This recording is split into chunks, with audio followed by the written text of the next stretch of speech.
I need to talk about history's greatest monster today, Randi Weingarten, the head of the teachers union.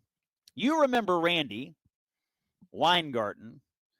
She was one of the leading advocates in America, the tip of the spear, the architect, the absolute leader of the people who wanted to close your kid's school. The teachers' unions wanted to close and kept closed the schools in the United States of America long after we knew the truth about COVID. Europe had them opened up. Everybody was opening the schools except us. And why?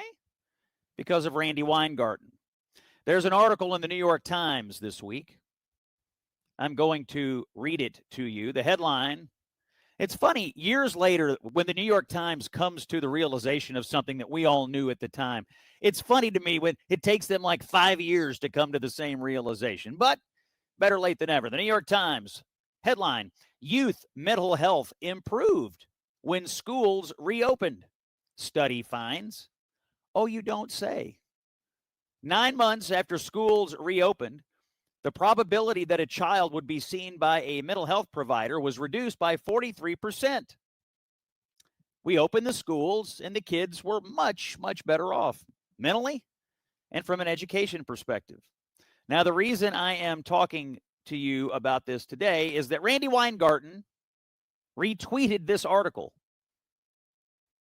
and said, and I'm going to read it, keeping schools open safely must be the priority. If, God forbid, there is another pandemic like COVID, I commit to working on that day and night. Folks, you would not invite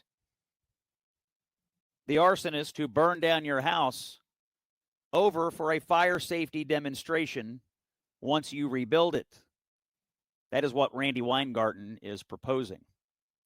Now, Randi Weingarten has been on a tour for the last couple of years since COVID has come and gone and the schools have reopened to try to rewrite history. She wants people to believe that she wanted the schools open all along. She wants you to believe that she wasn't the person clamoring for school closures, clamoring to keep them closed.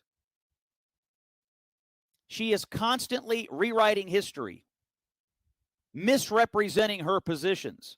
In the fall of 2020, she said that the plan to reopen schools being put forward by Trump and others was, quote, reckless, callous, and cruel. Her union at the local level pushed aggressively to keep schools closed. And we know that areas with high teachers' union influence remain closed in schools much longer than people who lived in areas without teacher union influence. Even into 2022, you had unions out there, teachers' unions trying to close the schools. Do not let Randi Weingarten get away with this. She wanted the schools closed. She pushed to have the schools closed. She threatened and harangued people and politicians and leaders who wanted to open the schools. Randi Weingarten is no friend of students. She's no friend of parents. She is a radical partisan who cares only about power and could care less about what happens to your children in their local schools.